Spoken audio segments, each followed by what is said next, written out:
The Federal Ministry of Education has called on all Nigerians to ensure schools remain safe environments where children can learn and teachers can teach without fear. The ministry made the call in a statement shared on its official Twitter handle to mark the International Day to Protect Education from Attack. Permanent Secretary Abel Eniton, represented by the ministry's director, Dr. Sahid Yusuf, emphasized in the statement that insecurity in schools is unacceptable, saying every child deserves peace and teachers must work without fear. The recently announced secondary school curriculum reform has continued to generate mixed reactions. While some see it as a milestone for Nigerian education, others are raising concerns about its implementation. Global TV correspondent Priscilla Obasi took to the streets of Abuja to get the views of school owners and citizens. For years, Nigerian students have studied under a curriculum widely criticized for being outdated and overly exam-focused. But from September 2025, the federal government says things will change. The new curriculum introduces artificial intelligence modules, robotics, cybersecurity basics, digital entrepreneurship, journalism, and advanced language studies.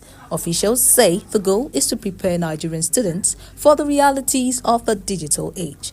While some citizens welcome the reform as a bold and progressive step, others expressed concern over how it will be implemented, citing inadequate facilities, lack of digital infrastructure, and shortage of qualified teachers. It's even too late as I speak. It's a welcome development. This is 21st century. We are far lacking behind. What's the essence of introducing 20 textbooks, 15 textbooks you are reading without practical? Well, if they can implement it, is good. But what about people in the rural area? Government have a good intention, but implementation is the issue. Because we have a rural area, I hope they're not going to leave them behind. Some school owners and heads told Global Television that many private institutions have already integrated such subjects into their teaching and that the new curriculum will not be strange to them. Okay, for us, we are very prepared because prior to now, we are known for creativity and innovation in our school. We are hands-on, and even before the curriculum, we've always engaged our students and pupils in all of this. So we are very ready. I have looked at it closely. There are similarities between the reforms that the federal government in Nigeria is bringing into the educational system that you have already in the British system, and then you have in what we practice here at Spring Hall. If you notice, you find out that the reforms are then beginning to geared towards entrepreneurial skills, ICT, as well as trade skills. And we already have that embedded in the British national curriculum in some of the subjects we've been offering here as well. Despite concerns, many agreed that the reform was long overdue. Stakeholders said that if properly implemented, the new curriculum could bridge the skill gap and make Nigerian graduates more globally competitive. As schools prepare to resume, the debate continues. Will the reform transform classrooms into centers of innovation, or will it remain another well-intentioned policy struggling against the reality of underfunded schools? Priscilla Obasi, Global Television News. The federal government has disclosed plans to transform the nation's 417 grazing reserves into mini-towns with stable power supply, education and health facilities, markets, road networks, security, irrigation facilities, veterinary services, feed production, among others. This was revealed by the Minister of Livestock Development, E.D. Maiha, at a memorandum of understanding signing with the Rural Electrification Agency to provide solar-powered grids to the reserves upon their rehabilitation and resettlement. Maiha also lamented that the grazing reserves have been abandoned for many years and no meaningful efforts to rehabilitate them in order to concentrate development of the livestock sector as movements of herds of cattle were no more sustainable. Minister of Information and National Orientation Mohammed Idris has commended celebrity chef Hilda Basi for her ongoing attempt to set a new Guinness World Record by cooking the world's largest pot of jollof rice. The minister, who described the effort as another demonstration of Nigeria's global excellence, gave the commendation through the Director General of the Advertising Regulatory Council of Nigeria, Dr. Olalekan Fadolopo, at the event venue, Eco Hotel and Suites, Lagos.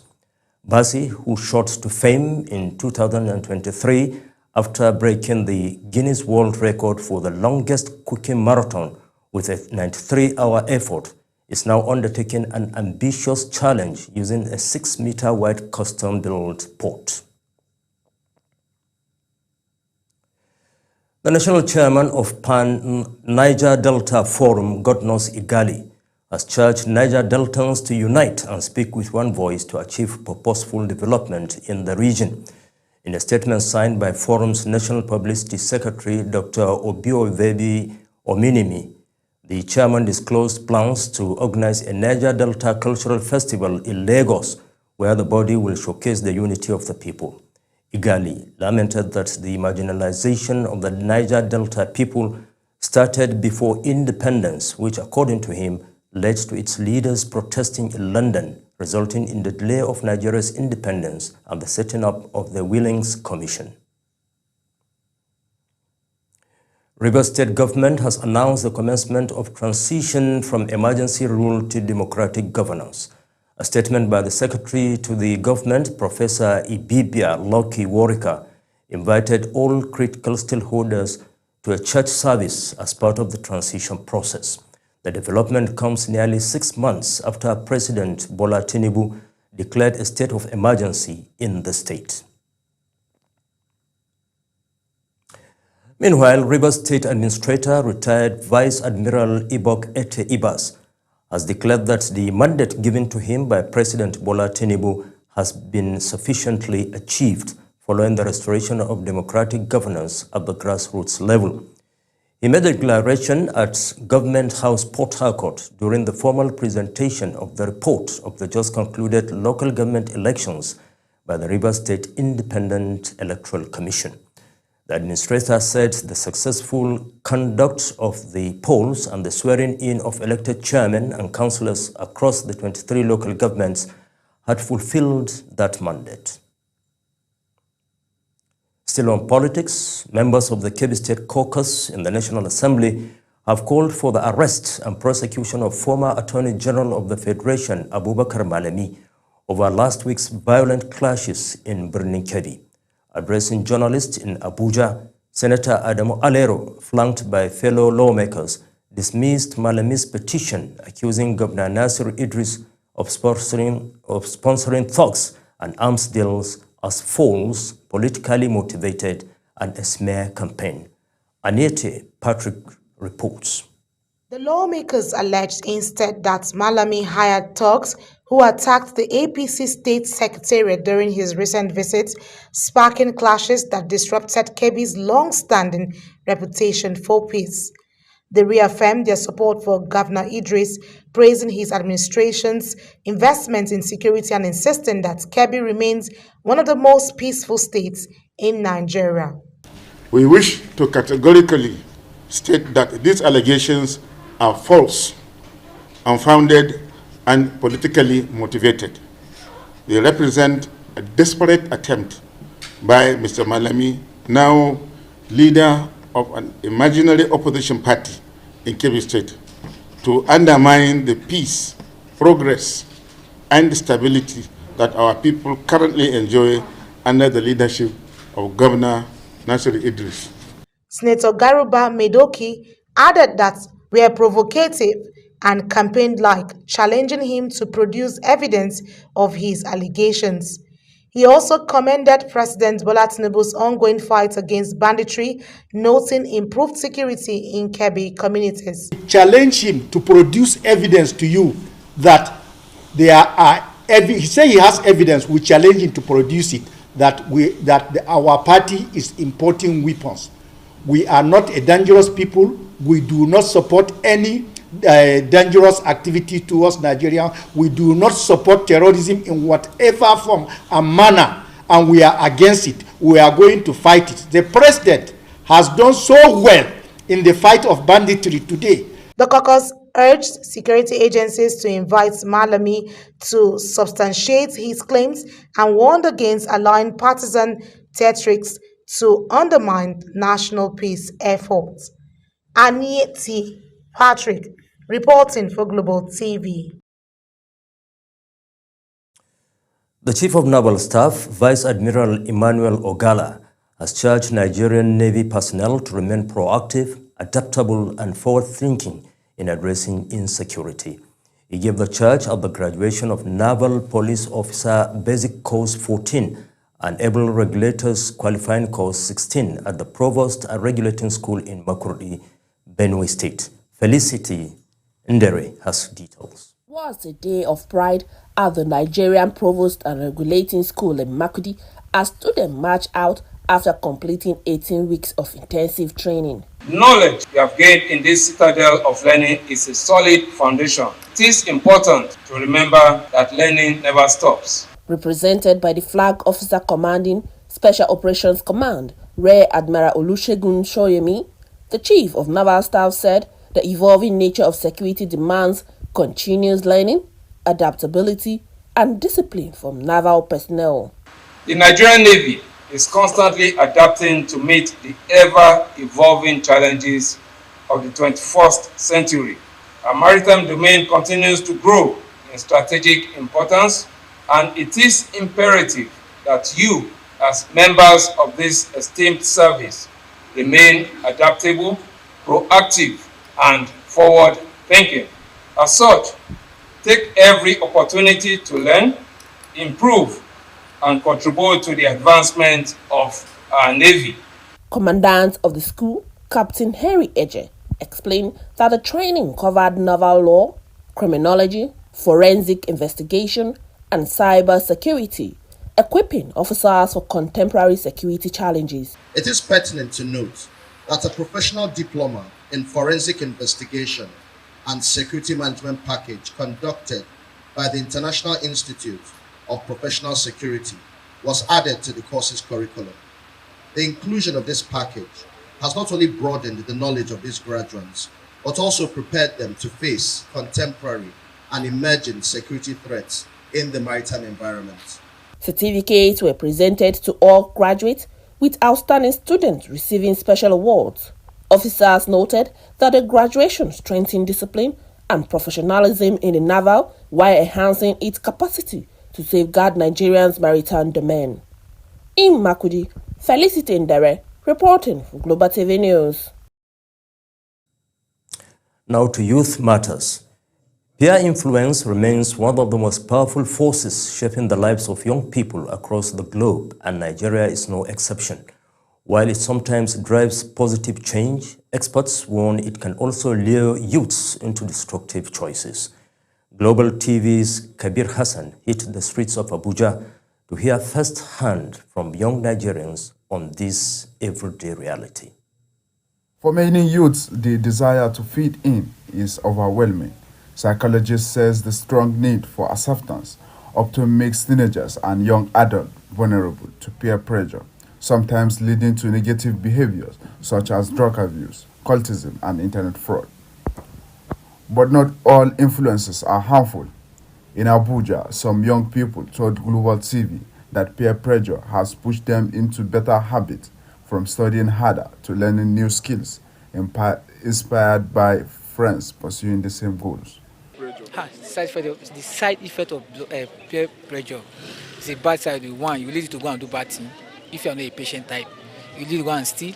You lead to go and do something you never expected in your life. The best way to do is just to avoid. It does more harm than good. It really does more harm than good, because most of what these adolescents pick up quickly are the bad parts, like getting into drugs, smoking, and all of that. I think when you're pressured to do some certain things, you know it's definitely bad. There's no much good coming from that. Some bullies, so it might want to be like, it might be like you don't have the strength they have, and the thing might disturb you mentally or emotionally, and sometimes some people start, let's say a place like boarding school now, before you know, you can start taking drugs. There's a lot of pressure, especially negative pressures are more. We have more negative pressure in pairing something than the positive one. Still, stakeholders caution their guidance is key. School, families, and religious bodies are urged to step up efforts to help youths make wiser choices.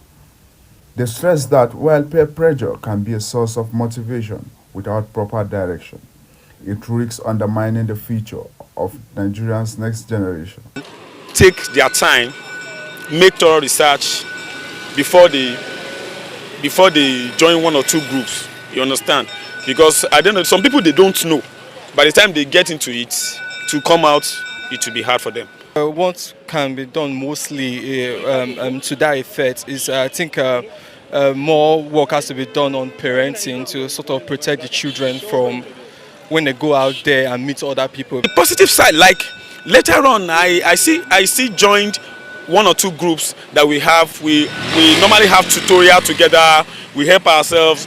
What you don't know, you say, oh, guy, what do you know about this? What do you know about this? And they will just come around, oh, let me teach you about this course. Peer pressure, to avoid it.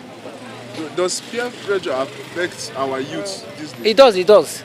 Look at drinking, look at smoking, look at drugs. You are affected. Does peer pressure have any side, any positive side? There's no positive. Rather you keep on wasting money. Peer pressure is inevitable. The challenge is making it work for good, not harm. Kabir Hassan, reporting for Global TV News. You are watching the live broadcast of News Cycle. When News Cycle returns, United Nations passes resolution endorsing 2 states for Israel-Gaza. Plus, business and sports stories on the other side of this break. Please stay with us.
Thank you for staying with us. In the bustling markets in Nigeria, especially in the western part of the country, the rich indigo hues of Adire, Nigeria's traditional tie and dye, flutter proudly in the wind. They are more than fabric. They are stories woven in color, tradition, and identity. Our global television correspondent Sadia Yakubu takes us into the world of this popular Yoruba attire.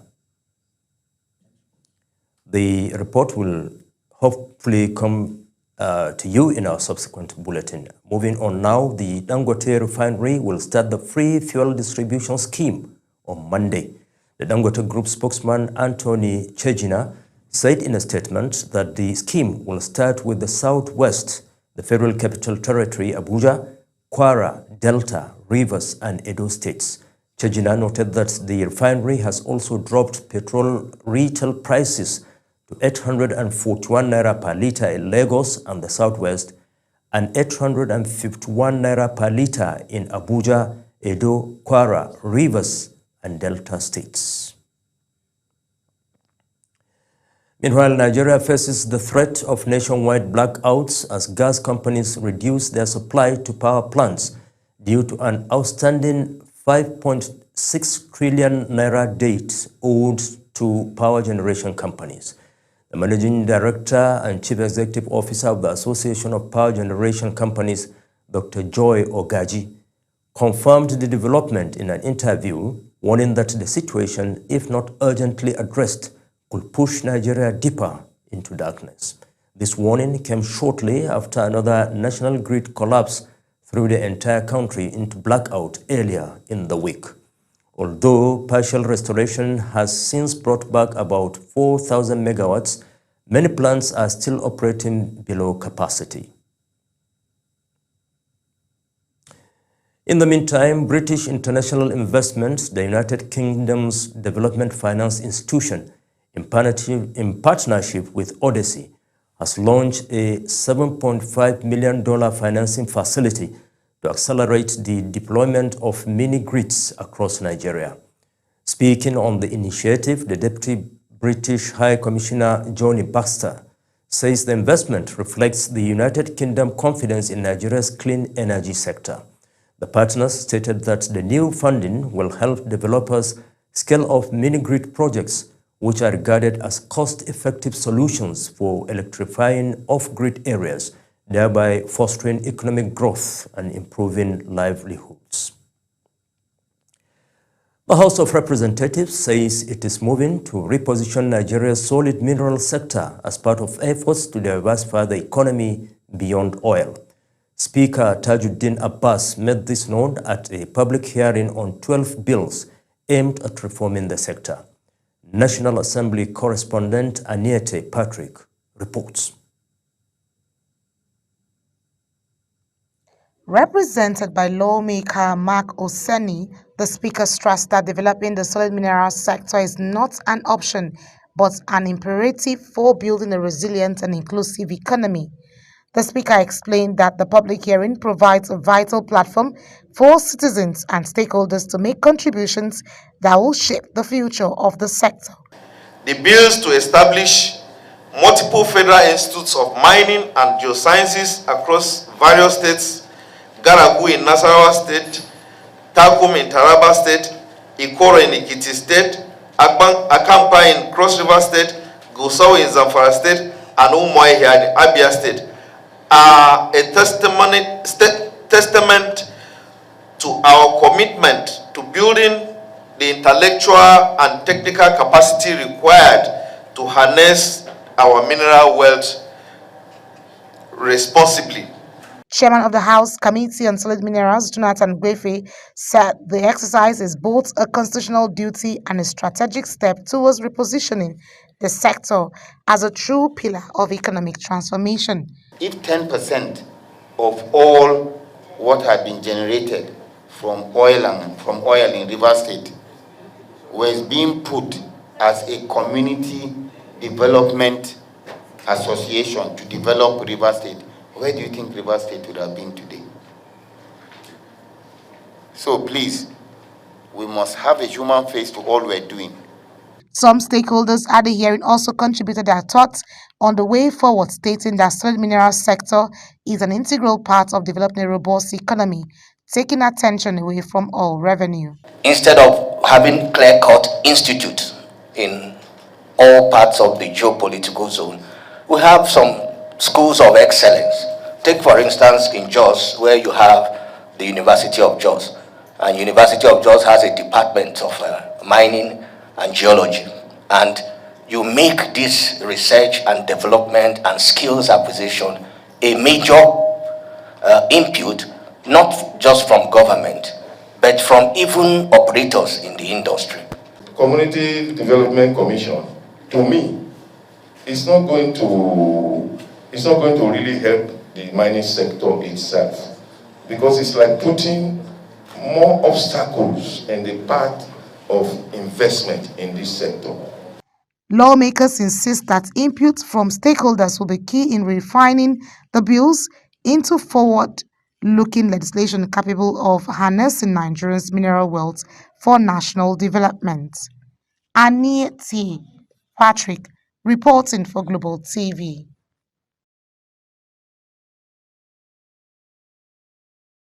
Now sports. Former world champion and women's 100-meter hurdles record holder Tobi Amusan has criticized Nigerian authorities over the kit provided for herself and other athletes representing the country at the 2025 World Championships in Tokyo, Japan.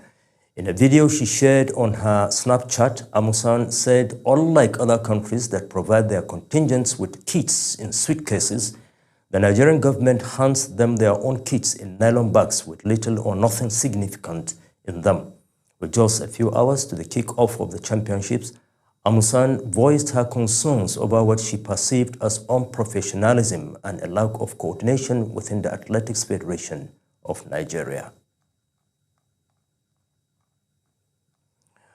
And with that, we conclude the news cycle. A quick reminder that Global TV is on DSTV channel 365 and StarTimes channel 276. Kindly follow us across all social media platforms now showing on your screen using at Global TV NG. Thanks for watching and have a good evening.